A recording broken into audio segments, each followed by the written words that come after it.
The rain didn't fall on Pier 19, it declared war. Each drop hit the concrete like a bullet, turning the New Jersey docks into a battlefield of mist and shadows. Tabitha Obery stood at the edge of the loading bay, her 6-foot frame silhouetted against the floodlights, a steel crowbar gripped in her calloused hands. 3 years ago, her name had been chanted in Olympic stadiums. Tonight, Foreman Miller wouldn't even use it. Number 42. His voice cut through the downpour as he kicked over her water bucket, scattering her tools across the wet deck. You call this clean? My grandmother scrubs better than you, and she's been dead 10 years. Tabitha's jaw tightened, but she said nothing. Her dark brown skin glistened with rain and sweat, her box braids pulled back tight, revealing the sharp angles of a face that had once graced magazine covers. Now, she was invisible, a ghost in a fluorescent vest. The doping scandal orchestrated by people whose faces she still saw in her nightmares had stripped her of everything. Her medals, her endorsements, her name. The world had called her a cheater, and when she'd screamed the truth, they'd called her a liar, so she'd stopped screaming. She'd learned to disappear. Miller spat near her boot and walked away, his flashlight beam slicing through the rain like a judgment. The sound of his footsteps faded into the rhythmic hammer of the storm. Tabitha knelt, gathering her scattered tools with mechanical precision, her fingers numb from the cold. Welcome to ruthless romance tales. And honey, you just stepped into something you can't unsee. If you've been riding with me, you know we don't do safe here, we do dangerous, we do addictive, we do the kind of love that brands your soul and refuses to let go. And if you're new, buckle the hell up, because what you're about to witness is a collision so violent, so inevitable, it'll rewrite everything you thought you knew about romance. Hit that like button like your life depends on it, subscribe because you're already hooked, and smash that notification bell, because missing what comes next would be a crime. Now let's watch how the Mafia boss's life changed forever. What Miller didn't know, what he couldn't see through the sheets of rain hammering the pier, was that in exactly 47 seconds, everything would change. High above, on the elevated highway that cut across the waterfront, a reinforced black luxury vehicle was hydroplaning at 70 miles per hour. The driver, Wang Yan, known in certain circles as the Dragon of the Goryeo Syndicate, a man whose whispered name made politicians sweat and rival gangs relocate, was fighting a losing battle with physics. His brake lines had been cut, not by enemies across the ocean, but by blood. His own brother, eager to sell the family's empire to the highest bidder, had made sure this rain-soaked November night would be Yeon's last. The car hit a patch of standing water. For one suspended moment, Wang Yun, 220 pounds of controlled violence wrapped in a tailored black suit, felt weightlessness. Then the vehicle punched through the guardrail like it was made of cardboard. Tabitha looked up just as metal shrieked against metal. The barrier exploded into twisted fragments. The car seemed to hang in the air, suspended between gravity and inevitability, its headlights cutting white lines through the darkness. Rain exploded around it like shattered glass. Then it dropped. The impact sent a shockwave across the water. The vehicle hit nose first, the sound like a cannon blast swallowed by the river's throat. Waves surged outward in violent rings. Foam and debris shot 15 feet into the air. Within seconds, the car was sinking, pulled down by the weight of its armored plating, the very thing designed to keep Wang Yun safe, now dragging him to his grave. Tabitha stood frozen, her heart a war drum in her chest. 2 silver SUVs screeched to a halt where the guardrail used to be. Men emerged, their faces obscured by the rain and distance, watching the bubbling water with the stillness of executioners confirming a kill. They didn't move to help. They didn't call for rescue. They simply waited for the river to finish what they'd started. Then they turned and left. The pier fell silent except for the rain. Tabitha's hand moved to her chest, fingers finding the thin chain beneath her soaked shirt. Her Olympic ring hung there, tarnished, worthless to anyone but her. The last physical proof that she'd once been someone who mattered. Her breath came in shallow bursts. She should walk away. She was nobody. A ghost. A woman the world had already thrown away. But 20 feet below the surface, a man was drowning. And Tabitha Obery had stopped believing in the rules a long time ago. She dropped the crowbar, kicked off her steel-toed boots, and ran toward the edge of the pier. Her body remembered what her mind had tried to forget: the angle of entry, the breath control, the way water could be both salvation and executioner. At the edge, she didn't hesitate. She didn't pray. She simply dove into the freezing black abyss, disappearing beneath the surface like she'd never existed at all. What she didn't know, what she couldn't possibly know as the river swallowed her whole, was that the man sinking in that car had spent 3 years searching for the people who destroyed her career. That his brother's betrayal and her public execution were 2 threads of the same poisoned web. That saving his life tonight would set off a chain reaction neither of them could control. Because some rescues aren't just about pulling someone from the water. Some rescues drown you both. The cold didn't just touch Tabitha, it invaded. 38 degrees of liquid darkness wrapped around her like a fist, squeezing the air from her lungs before she'd even reached the car. But her body knew this language. 3 years of scrubbing ship hulls in winter waters had taught her muscles to move through cold that would paralyze most people within seconds. She descended through the black, following the fading glow of the vehicle's taillights. The pressure built in her ears, in her chest, a familiar ache that reminded her of Olympic training pools at dawn. Except there were no lanes here, no cheering crowds, just the muffled silence of water and the countdown of her own oxygen. 15 feet down, she saw him. Wang Yun was pressed against the driver's window, his face a pale shadow behind the glass. His eyes were closed, his body slack, blood curled from a gash on his temple, spreading through the water like ink. The car had landed at an angle, nose down, the reinforced doors sealed tight by water pressure, and engineering designed to withstand bullets, not drowning. Tabitha's lungs began to burn. She'd been under for 40 seconds. She had maybe 90 more before her body would start shutting down, prioritizing her brain over her limbs. She grabbed the door handle and pulled. Nothing. The pressure was too great. The lock still engaged. Her pulse thundered in her temples. She kicked down to the door's lower edge, wedging her fingers into the seal where metal met rubber.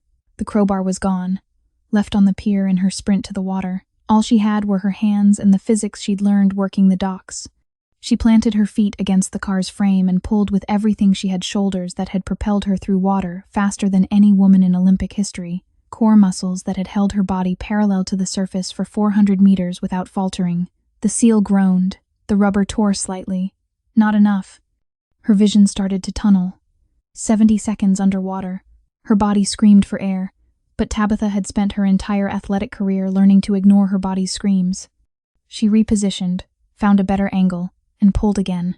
This time, something gave. The door shifted an inch. Water rushed into the gap, equalizing the pressure. She yanked harder.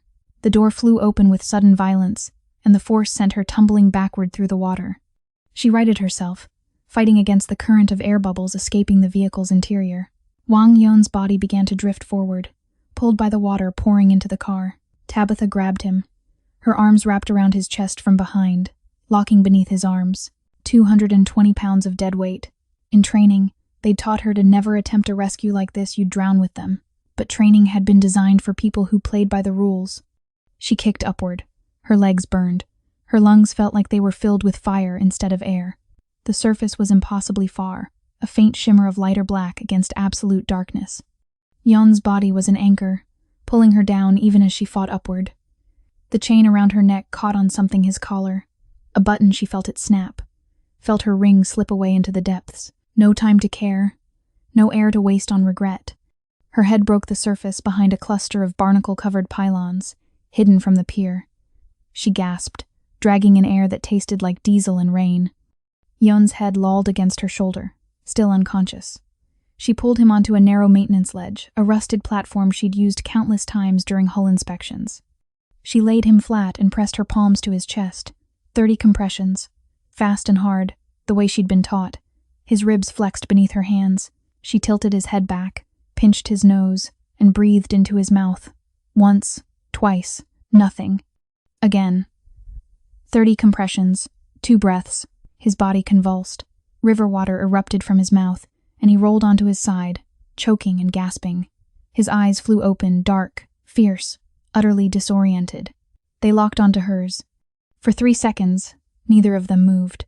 Rain hammered the ledge around them. Sirens wailed in the distance, growing closer. Then his hand shot out and gripped her wrist with startling strength. "Who are you?" His voice was raw gravel, his accent sharp. Tabitha pulled free and stood. Water streamed from her clothes, from her hair. Someone who just made a mistake.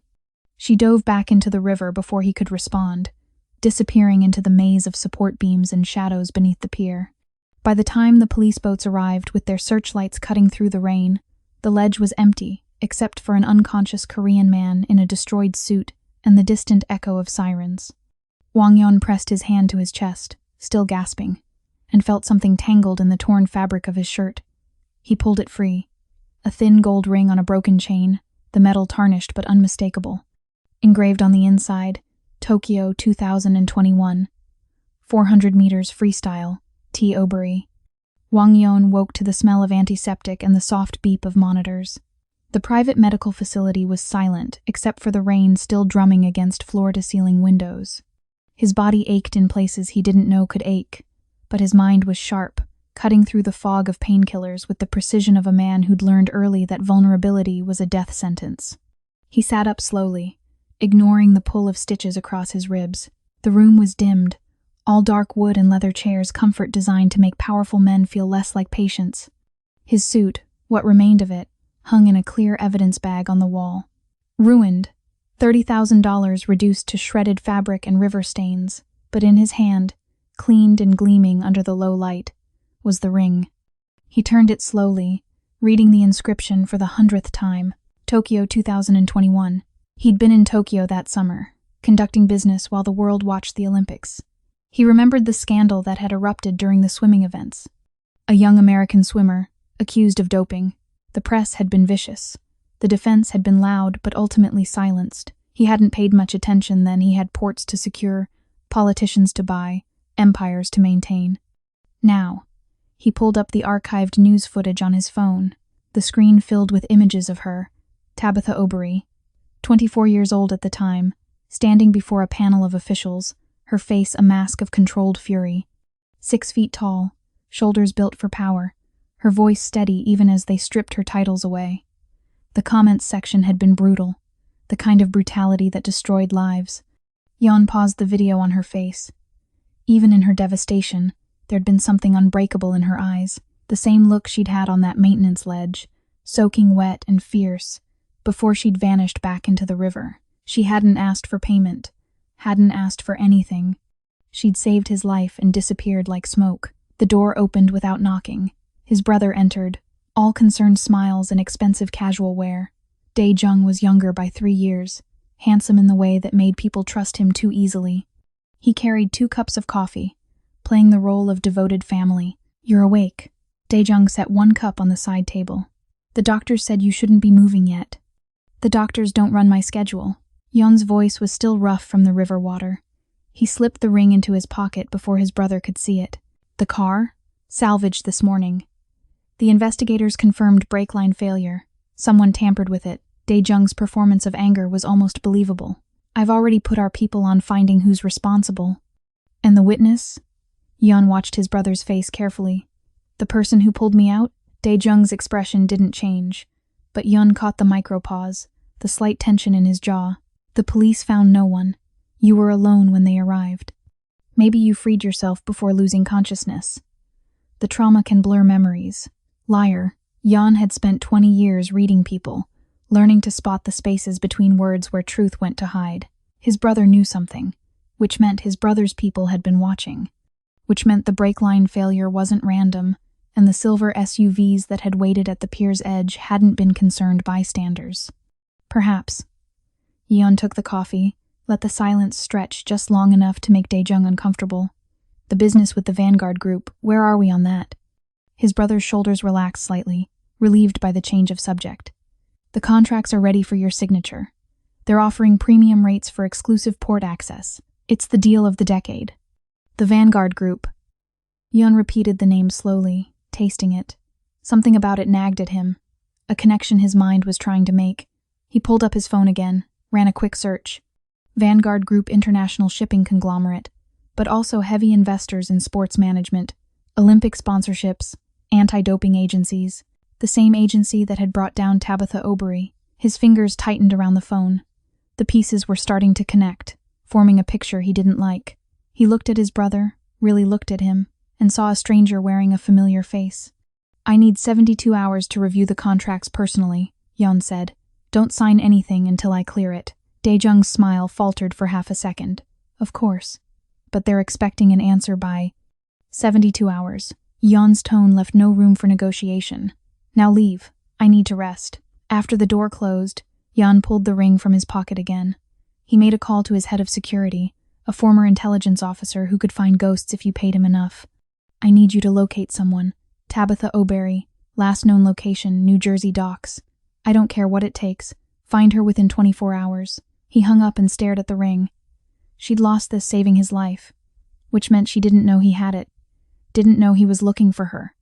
But she would soon, because Wang Yun didn't believe in coincidences, and he sure as hell didn't believe in debts left unpaid. Tabitha's fingers were bleeding again. She'd scrubbed the same section of hull 3 times, but Foreman Miller kept finding reasons to make her redo it. The rain had stopped sometime before dawn, leaving the docks wrapped in a thick fog that turned the shipping containers into gray ghosts. She didn't mind the repetition.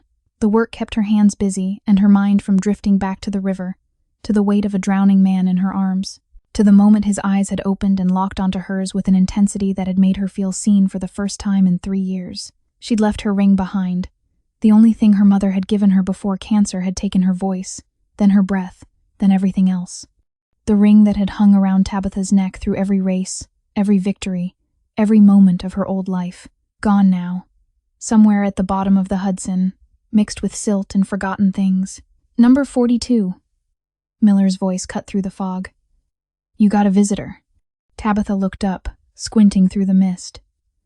A black SUV sat at the dock's entrance, silent and sleek. Not the silver ones from that night, she'd memorized those in the split second before diving, but the kind of vehicle that didn't belong in a place where people worked with their hands. A man emerged from the driver's side. Not young, not old, military bearing, eyes that catalogued everything. He walked toward her with the purposeful stride of someone who didn't waste time on pleasantries. Tabitha O'Berry? She wiped her hands on her coveralls, leaving rust-colored streaks. Depends on who's asking. My employer would like to speak with you. He held out a business card. Plain white, embossed with a single phone number. No name, no company. Today. Now, if possible. I'm working. He's willing to compensate you for your time. $5,000 for 1 hour of conversation.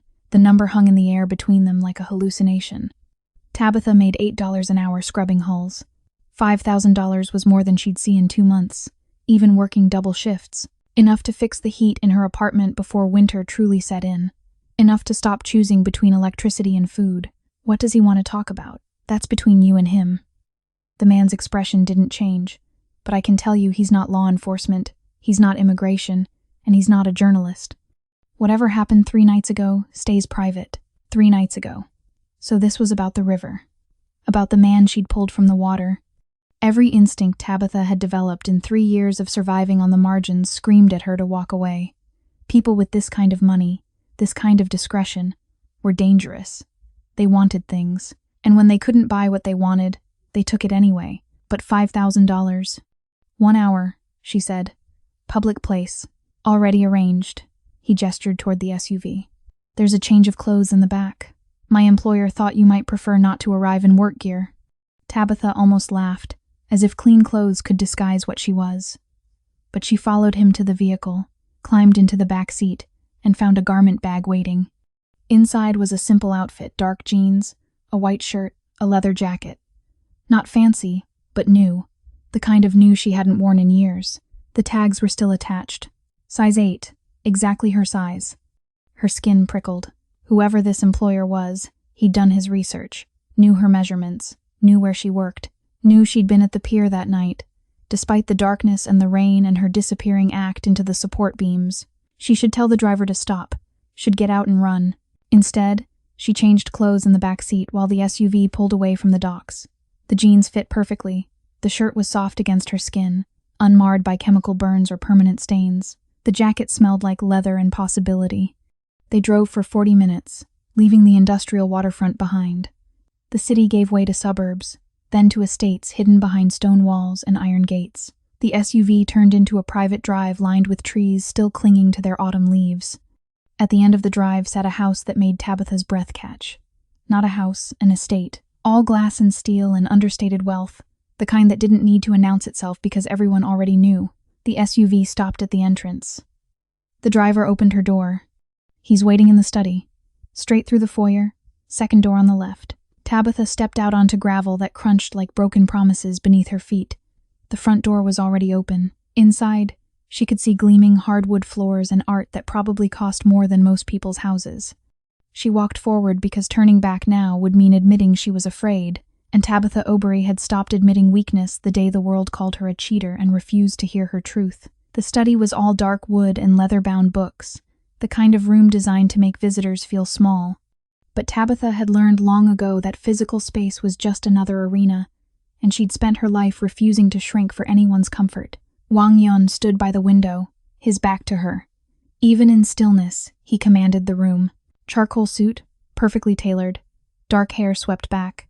The bandage on his temple was the only evidence of the river, a small white square against his skin. Miss Obery. He turned, and the movement was controlled, deliberate. Thank you for coming.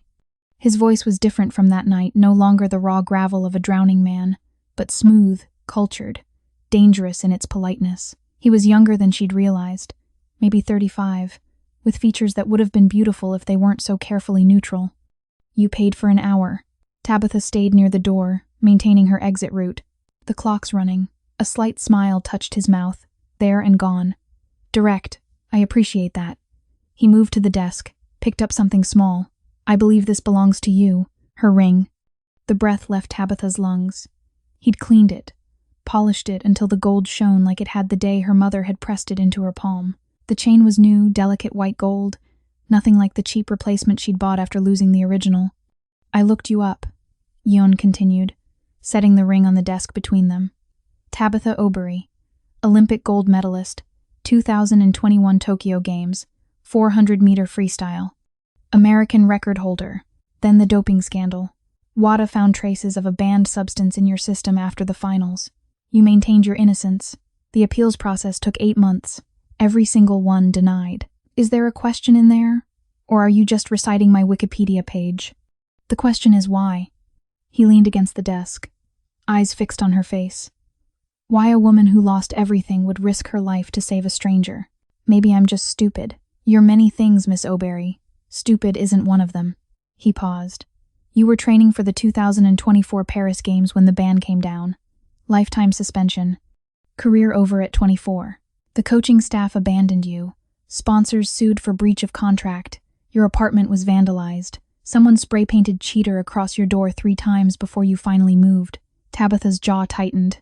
You've been busy. I needed to understand who you were, what you wanted. Yeon's gaze didn't waver. Most people who save a life expect something in return. Gratitude, money, favors. You asked for nothing. You didn't even stay long enough to be thanked. That kind of behavior suggests either extraordinary altruism or someone running from something. Maybe it's both. Maybe. He picked up a folder from the desk, held it without opening. Tell me something, Miss Obery. Do you know who the Vanguard Group is? The name sent ice through her veins. She'd spent 3 years trying to forget that name, to scrub it from her memory the way she scrubbed rust from ship hulls.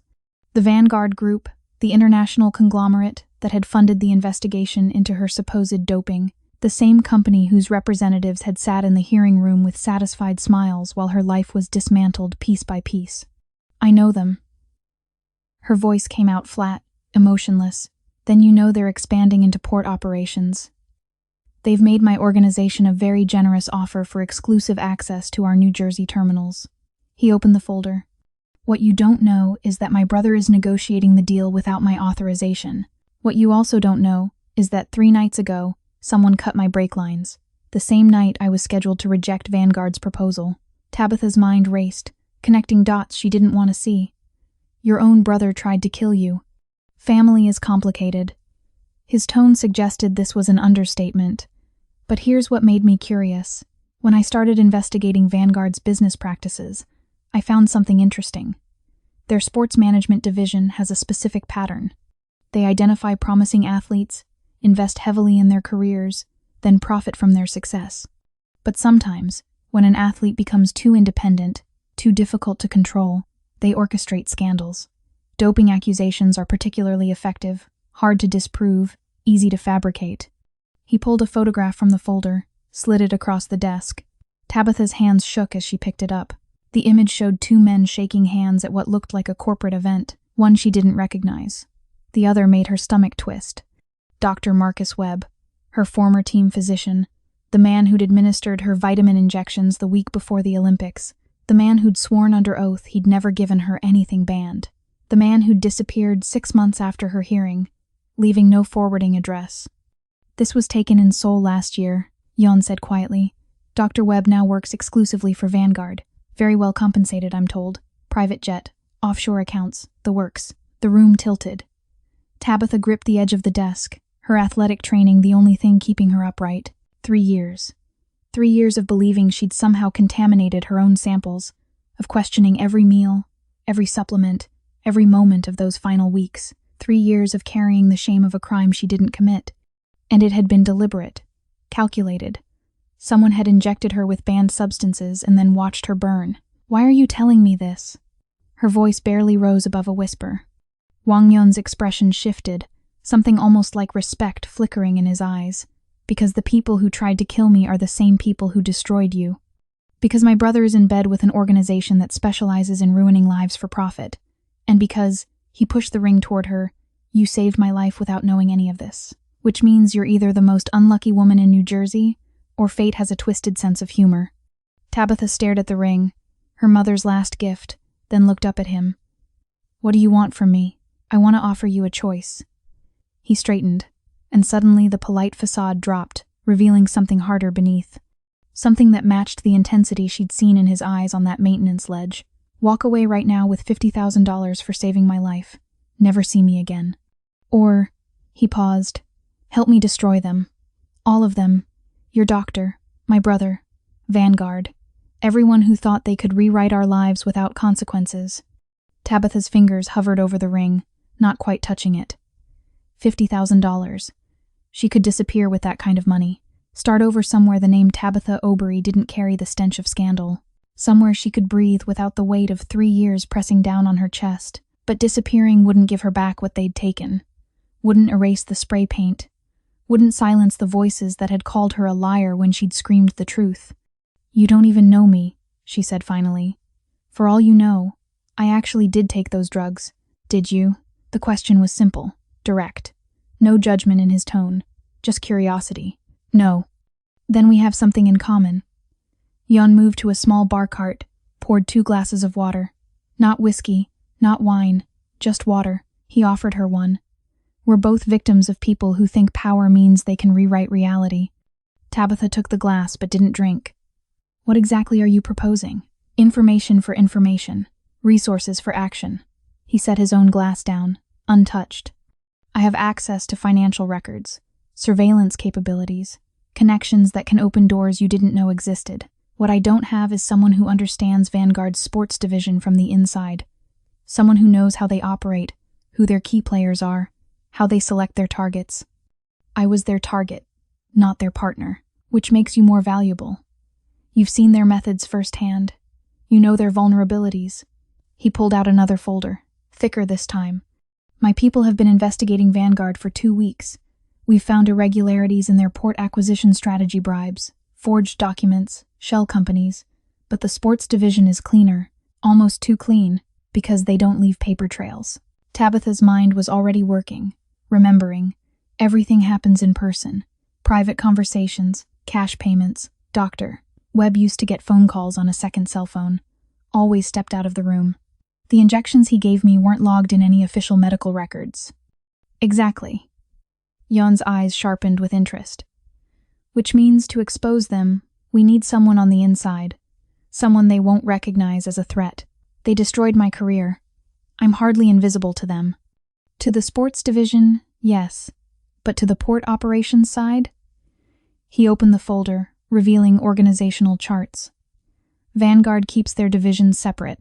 The people negotiating with my brother have never heard of you, and they're about to become very interested in hiring new personnel for their New Jersey expansion. Tabitha's pulse quickened despite herself. You want me to infiltrate them? I want to give you the opportunity to reclaim what they took. Your reputation. Your truth. He paused. Your life. The words hung in the air like a promise and a threat. Tabitha looked at the ring again, at the inscription her mother had chosen. Not just the games and the year, but her initials, T. Obery, Tabitha Marie Obery, who'd learned to swim in a public pool because her mother couldn't afford private lessons, who'd trained before school and after school and on weekends because she'd been chasing something bigger than herself, who'd stood on that podium in Tokyo with tears streaming down her face because she'd finally proven that a girl from nowhere could become someone, and they'd taken it all away with a lie. "If I do this," she said slowly, "I want more than revenge. I want proof. Documented, irrefutable proof that clears my name, that gets my records reinstated, that makes them admit what they did. That's the goal. And if we fail, if they catch on?" Yeon's expression didn't change, but something flickered behind his eyes. Something that reminded her he wasn't just a victim, he was a man who'd survived in a world where failure meant death. Then we both lose everything, which is why failure isn't an option. Tabitha picked up the ring. The gold was warm in her palm, warmed by the study's heat, by proximity to something that felt dangerous and inevitable. She slipped it over her head, felt the familiar weight settle against her chest. "I'll need training, not athletic training the other kind. How to gather evidence without being caught. How to lie convincingly. How to be someone I'm not. I can provide that. And I work alone. I don't want your people shadowing me, compromising the operation." "Agreed. But you'll have a direct line to me. Anytime, any situation. If something goes wrong, I handle it myself." Tabitha met his gaze steadily. "I've been taking care of myself for 3 years. I don't need a rescue team." A slow smile crossed Yeon's face, genuine this time. "You're tougher than I thought. You pulled a stranger from a freezing river. I'd say we're even on the tough scale." She drained the water glass, set it down with a soft click. "When do we start?" "Tomorrow. My brother is hosting a reception for Vanguard's executives. You'll attend as my guest. It's time they saw what a ghost looks like when she comes back to haunt them." Tabitha's reflection stared back at her from the window glass, a woman in borrowed clothes, wearing a ring that carried the weight of everything she'd lost. But for the first time in 3 years, she didn't see a victim looking back. She saw a weapon being sharpened. "One condition," she added. "When this is over, when we've burned them to the ground, I walk away clean. No debts, no obligations. We're even." Yeon extended his hand. "Deal." His grip was firm, businesslike. But when their palms touched, Tabitha felt something electric pass between them. Not attraction, not yet. Something more complicated. Recognition, maybe. Two people who'd been pushed underwater and refused to drown, now pulling each other toward the surface. Or toward something deeper. She left the estate with $5,000 in her pocket for the hour of conversation, a new phone with one programmed number, and instructions to be ready by 7 tomorrow evening. The driver took her back to the docks in silence. Miller was gone when she arrived. The evening shift already started. Tabitha climbed back into her coveralls, back to the hull she'd been scrubbing, and worked until her hands bled again. But this time, the pain felt different. This time, it felt like preparation. The dress arrived at Tabitha's apartment at noon the next day. Not delivered by a courier service, but by the same driver who'd brought her to Yeon's estate. He handed her a garment bag and a small box without comment, then disappeared back down the stairwell. Inside the bag was a gown, the color of deep wine, elegant without being ostentatious, the kind of dress that whispered wealth rather than shouting it. Tabitha held it up to the light filtering through her apartment's single window. The fabric moved like water, catching the sun in subtle shifts of burgundy and black. The box contained shoes, simple heels, broken in slightly so they wouldn't hurt, and a note in sharp handwriting: "You'll need to look like you belong, but not like you're trying too hard. This should work." "Why?" Tabitha hung the dress on the back of her bathroom door and stared at it for a long time. 3 years ago, she'd owned a closet full of dresses like this. Designer labels sent by sponsors, gowns for award ceremonies and charity galas. She'd given them all away after the scandal, sold them to pay rent when the lawsuits started draining her savings. Now here she was again, being dressed by someone else's money for someone else's agenda. Except this time, the agenda was hers too. She spent the afternoon researching. The phone Yeon had given her had access to files he'd compiled background on every Vanguard executive expected at tonight's reception. Their roles, their histories, their weaknesses. She memorized faces, names, the intricate web of who reported to whom. One name appeared more frequently than others. Victoria Lang, Senior Vice President of Strategic Acquisitions. 52 years old, Harvard MBA, 20 years with Vanguard. She'd been present at Tabitha's hearing 3 years ago, sitting in the back row with a tablet, taking notes. Tabitha remembered her because she'd been the only one smiling when the final verdict came down. The file noted that Lang had personally overseen the recruitment of Dr. Webb after the Tokyo Olympics, that she'd authorized the payment that had made him disappear, that she'd built her career on finding pressure points and exploiting them without mercy. Tabitha studied Lang's photograph until she could see it with her eyes closed, memorized the angle of her smile, the cold intelligence in her eyes. This was the woman who'd orchestrated her destruction, not for ideology, not for sport, just for profit and control. At 6:30, Tabitha showered and dressed with the mechanical precision of an athlete preparing for competition. The dress fit perfectly. Jan had gotten her measurements right down to the 1/4 inch. The shoes were comfortable, low enough to run in if necessary. She pulled her braids into an elegant updo, applied minimal makeup, and studied herself in the mirror. She looked like someone who belonged at a high society reception, polished, composed, unthreatening, perfect. The SUV arrived at 7 exactly, but this time, when the door opened, Jan himself stepped out. He wore a charcoal suit that made him look like old money and new danger combined. The bandage was gone from his temple, revealing a thin healing cut that somehow made him look more dangerous, not less. When he saw her, something flickered in his expression: surprise, quickly masked. "You look," he started, "like I belong?" Tabitha descended the stairs from her building, her spine straight. "That's the point, isn't it? I was going to say formidable. Even better." She slid into the SUV before he could play gentleman and hold the door. He followed, settling into the seat across from her. As they pulled away from the curb, Jan handed her a slim portfolio. "Your cover story. You're Tabitha Morris, sports consultant for international athletics programs. We met through mutual connections in the fitness industry. You're advising me on wellness initiatives for my shipping employees. Specific enough to be believable, vague enough to deflect questions." Tabitha scanned the fabricated resume. "You've thought this through." "I've been planning this for 2 weeks, ever since I realized my brother was going to move against me." He paused. "What I didn't plan for was finding someone who had as much reason to destroy Vanguard as I do. Lucky coincidence." "I don't believe in luck. I believe in leverage." His eyes met hers in the dim light of the vehicle. "Tonight, you'll meet the people who ruined your life. They won't recognize you. The sports division keeps terrible photographs on file. And you've changed since Tokyo. You're harder now, sharper. 3 years of scrubbing ship hulls will do that. 3 years of surviving what would have broken most people," he corrected. "Use that anger tonight. Channel it. But don't let them see it. Can you do that?" Tabitha thought about all the times she'd smiled at Foreman Miller while he degraded her. All the times she'd swallowed her rage and kept working because survival required it. All the times she'd been invisible because being seen meant being hurt. "I've had a lot of practice," she said. The reception was held at a private estate in Alpine, New Jersey, the kind of place where governors and crime lords rubbed shoulders and pretended not to recognize each other. Yon's hand settled on the small of her back as they entered, the touch professional but somehow intimate, establishing their cover as associates with history. The room was full of people who'd perfected the art of smiling while calculating your net worth. Tabitha recognized several faces from her research: junior executives, lawyers, accountants.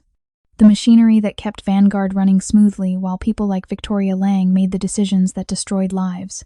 And then she saw her. Victoria Lang stood near the bar, champagne flute in hand, deep in conversation with a silver-haired man Tabitha recognized as Dae-jung Yun's brother. They were laughing about something, the easy laughter of conspirators who thought they'd already won. Tabitha's fingers tightened on her clutch. Every instinct screamed at her to walk over there, to grab Lang by her silk scarf and demand answers. But Yon's hand pressed slightly firmer against her back. "A warning, a reminder, patience," he murmured, his lips close to her ear. "Let them come to us." So Tabitha smiled and accepted a glass of sparkling water from a passing waiter. She made small talk with strangers whose names she immediately forgot. She played the role of successful consultant with practiced ease, all while tracking Lang's position in the room with her peripheral vision. 20 minutes passed, then 30. Then Dae-jung noticed them. His expression barely changed, but Tabitha caught the momentary freeze, the quick calculation behind his eyes. He excused himself from Lang and crossed the room with the confident stride of someone walking into a trap they didn't see. "Brother." Dae-jung's smile was warm, false. "I didn't expect to see you here tonight. The doctor said you needed rest. I'm feeling much better. Yeon's tone was pleasant, giving nothing away. Tabitha, this is my brother, Dae-jung. Dae-jung, Tabitha Morris. She's consulting on our employee wellness program. Tabitha extended her hand. Dae-jung's grip was brief, dismissive. He'd already categorized her as irrelevant, pretty decoration on his brother's arm. Nothing more. Perfect. Wellness programs. Dae-jung's attention was already drifting back to Yeon. How progressive. Though I'm surprised you're focusing on that when we have the Vanguard contracts to finalize. The contracts can wait. My employee's health can't. Tension crackled between the brothers, invisible but sharp. Tabitha sipped her water and watched Victoria Lang watching them from across the room. Then Lang started walking toward them, and Tabitha's heart became a war drum in her chest. 3 years. 3 years of waiting for this moment. The woman who'd destroyed her was 10 feet away. Then 5. Then right in front of her, hand extended, smile perfect. You must be the wellness consultant. Victoria Lang, Senior VP at Vanguard. I'd love to hear more about your work. Tabitha took her hand and smiled back. I'd be delighted to tell you everything. Victoria Lang's handshake was firm, professional, the grip of someone who'd spent decades establishing dominance in rooms full of men. Her eyes were sharp gray, missing nothing the quality of Tabitha's dress, the absence of jewelry except for a simple gold chain, the way she stood with athletic posture that didn't quite match the consultant cover story. Tabitha Morris. Lang tested the name like wine. I don't think we've met before. I know most people in the sports consulting world. I work primarily in Asia. The lie came smoothly, rehearsed. Singapore, Hong Kong. I only recently relocated back to the States. Interesting. Lang's smile didn't reach her eyes. And how did you connect with Mr. Wang? Before Tabitha could answer, Yeon smoothly interjected. Mutual contacts in the shipping industry. Tabitha's background in competitive athletics gives her unique insight into performance optimization and injury prevention. Given the physical demands we place on our dock workers, her expertise is invaluable. Competitive athletics? Lang's interest sharpened like a blade being unsheathed. What sport? This was the moment. The trap within the trap. If Tabitha said swimming, Lang might make the connection, but avoiding the question entirely would raise suspicion.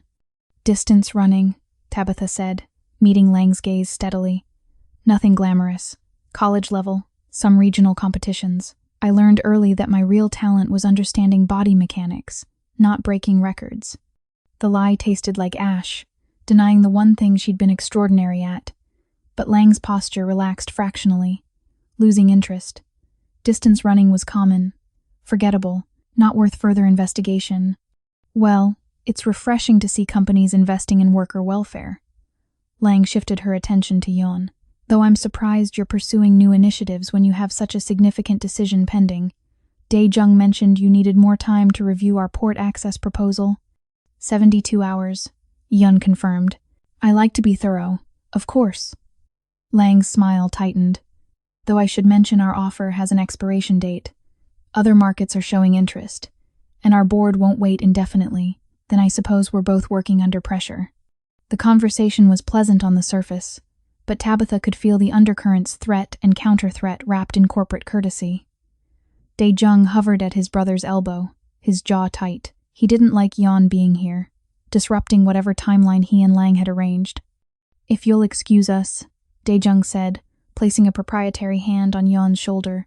My brother and I need to discuss some family business. I'm sure you ladies can entertain yourselves.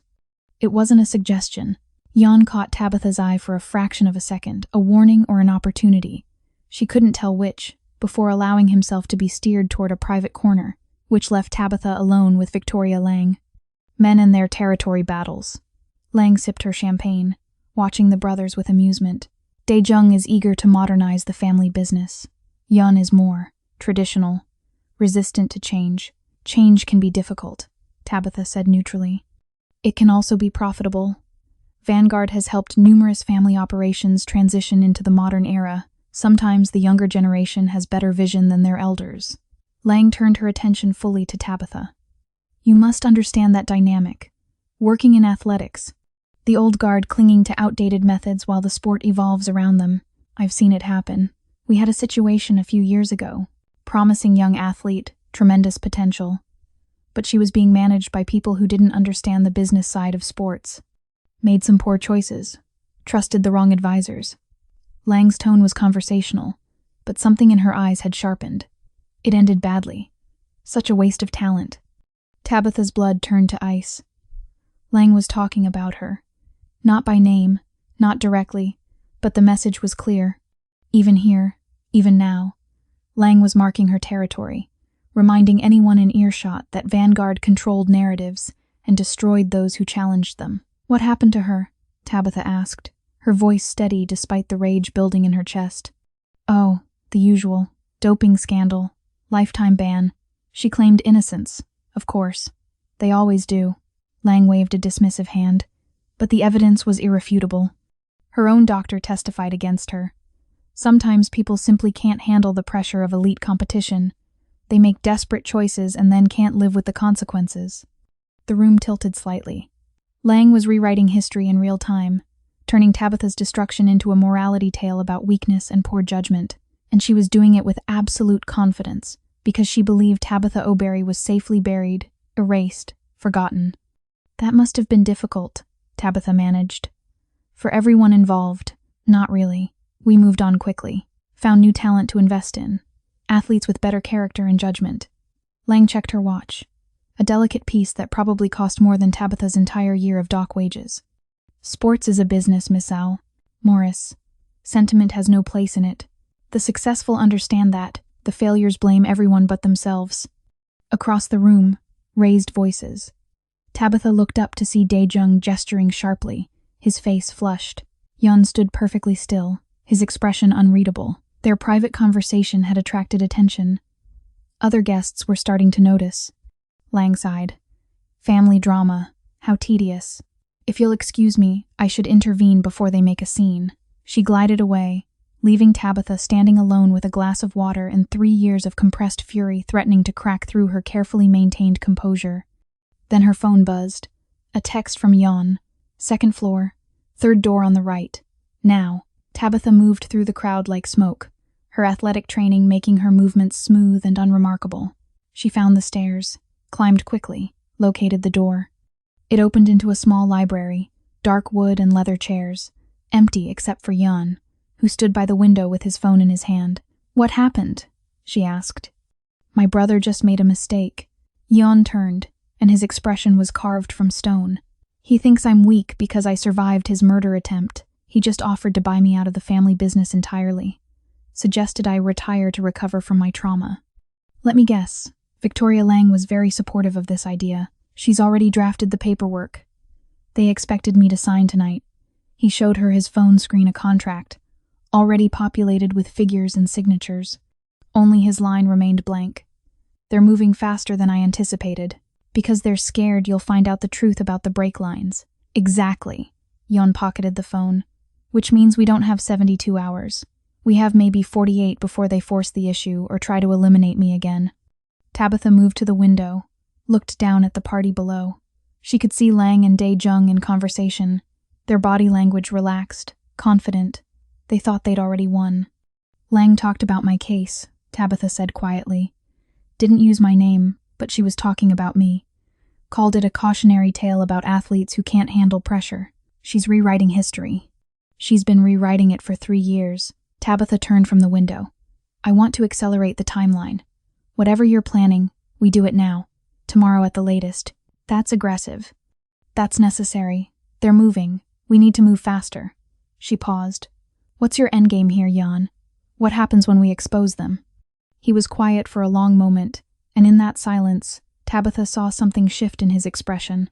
Not the controlled businessman or the dangerous syndicate leader, but something rawer underneath. "I reclaim my family's business from my brother. Vanguard loses their port access and faces criminal investigation. Victoria Lang answers for every life she's destroyed." He met her eyes. "And you get your name back, your medals, your truth. That simple?" "Nothing about this is simple." He moved closer, and suddenly the library felt smaller, the air heavier. "But I keep my promises, Tabitha. You save my life. I give you back yours." That was always the deal. She wanted to believe him. Wanted to trust that this alliance was more than temporary convenience. But 3 years of betrayal had taught her that promises were just words until they were kept. Then let's finish this, she said, before they finish us. Downstairs, the party continued. Champagne flowed, deals were made, and Victoria Lang smiled her perfect smile, never knowing that 2 floors above her, the ghost she'd created was planning her resurrection and her revenge. The evidence arrived at the Federal Bureau of Investigation's New York field office at exactly 8:47 a.m., delivered by courier in 3 sealed boxes, financial records spanning 5 years, recorded phone conversations, emails between Victoria Lang and Dr. Marcus Webb detailing the systematic drugging of athletes for betting manipulation, contracts with shell companies that funneled money through offshore accounts, and testimony sworn, notarized, legally binding from Wang Yon himself, outlining his brother's conspiracy with Vanguard to seize control of the Goryeo syndicate's ports. By noon, federal agents had executed simultaneous raids on Vanguard's offices in 4 states. By 3 p.m., Victoria Lang was in custody, her perfect composure finally cracking as she was led from her corner office in handcuffs. By sunset, the story had broken worldwide. Tabitha watched it unfold from Yon's estate, sitting in the same study where this had all begun 3 weeks ago. The news played on multiple screens, reporters breathless with the scandal's scope, legal analysts predicting decades of litigation, former Vanguard athletes coming forward with their own stories of coercion and manipulation. Her phone hadn't stopped ringing. The Olympic Committee, her former coach, reporters offering 6 figures for exclusive interviews. She'd ignored them all. "They want you to make a statement," Yon said from the doorway. He looked tired, the kind of exhaustion that came from dismantling your own family. Daejung had been arrested alongside Lang, facing charges of attempted murder and racketeering. The Goryeo syndicate was in chaos. Its leadership structure collapsed. "I have nothing to say to them yet." Tabitha turned from the screens. "They had 3 years to listen. They can wait a few more days." "Fair enough." He crossed to the bar, poured 2 glasses of water. Still not alcohol, still just water, clear and honest. The committee issued a formal apology. "They're expediting your reinstatement. Full restoration of records, medals returned, financial compensation for lost earnings. Money won't give me back those 3 years." "No, but it's a start." He handed her a glass, their fingers brushing. The touch lasted a fraction longer than necessary. Dr. Webb turned state's witness. "He's testifying against Lang in exchange for a reduced sentence. The evidence he's providing will implicate at least a dozen other athletes' cases." "Good." Tabitha sipped the water. They all deserve their truth back. They stood in silence, watching the sun paint the sky in shades of amber and rose. The news continued its endless cycle, but the volume was muted now. In the quiet, Tabitha could hear her own thoughts clearly for the first time in weeks. "What happens now?" she asked. "To you, I mean. Your brother's in custody. Your organization is restructuring. The legitimate operations continue under new management. The rest?" He shrugged. "I'm walking away from it. All of it." She turned to face him fully. "You're leaving the syndicate?" "I'm leaving that life. Turns out nearly drowning gives you perspective." His smile was wry, self-aware. "I have enough legal businesses to keep me occupied. Shipping, logistics, trade. No more shadows. No more wondering which family member wants me dead. That's a big change. So is going from Olympic champion to dock worker and back again." He set down his glass. "We're both rebuilding, Tabitha. Question is whether we do it separately or don't." She held up a hand. "Don't make this into something it's not. We're not partners. We're not friends. We're 2 people who needed each other to survive, and now that's over. Is it?" The question hung between them, weighted with 3 weeks of shared danger, late-night strategy sessions, moments of vulnerability neither had shown anyone else. Tabitha thought about the way her pulse jumped when he walked into a room, the way his rare smiles felt like a prize she'd won, the way they'd started finishing each other's sentences during their planning sessions. But she also thought about her mother's ring, heavy against her chest, about the woman she'd been before the scandal and the woman she'd become after, about the fact that she'd spent 3 years learning to stand alone, and depending on someone now, even someone who'd proven trustworthy, felt like stepping backward. "I don't know," she admitted. "I don't know what this is or what it could be. All I know is I need time to figure out who I am now that I'm not fighting for my life." Jan nodded slowly. "That's fair. Take your time. I'll be here when you're ready. You sound very certain I'll come back." "I'm certain you saved my life for a reason. Maybe that reason isn't finished yet." He moved toward the door, paused. "Your medals arrive next week. The committee is holding a private ceremony. Small, dignified. You don't have to go if you don't want to. I'll think about it." After he left, Tabitha stood alone in the study as darkness settled over the estate. Her phone buzzed again, another reporter, another opportunity to tell her story. She silenced it and pulled out her mother's ring, held it up to the fading light. The inscription was still there, untarnished by river water or time. Tokyo 2021, 400 meters freestyle. T. Obery. But it meant something different now. Not just a record of what she'd accomplished, but proof that she'd survived what came after, that she'd been pushed underwater and had chosen to surface, that she'd saved a stranger's life and, in doing so, had saved her own. 3 months later, Tabitha stood at the edge of an Olympic-sized pool for the first time since the scandal. Not to compete, those days were behind her, and she'd made peace with that, but to coach. The young woman beside her was 17, all raw talent and nervous energy, preparing for the Olympic trials.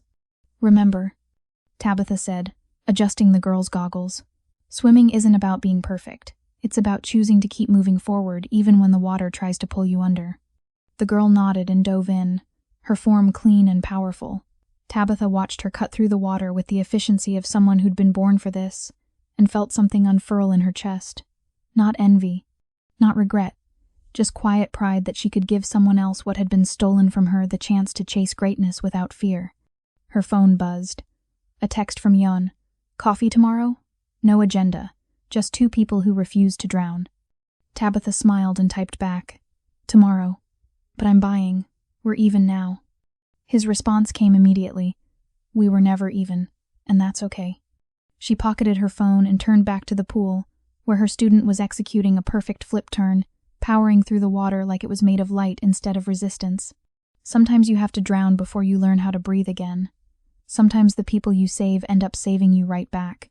And sometimes the best revenge isn't destruction, it's becoming so fully yourself that the people who tried to erase you can never touch you again. The depth of your fall is only surpassed by the height of your rise, but you have to choose to surface. If this story reminded you that your past doesn't define your future, that strength is forged in the deepest waters, and that sometimes the best revenge is simply refusing to stay broken, then share it with someone who needs to hear it. Drop a comment telling me which moment hit you hardest. And subscribe, because every story we tell here is about people who refuse to let the world write their ending. Tabitha's resurrection is complete, but there are more stories waiting. More ghosts ready to become warriors.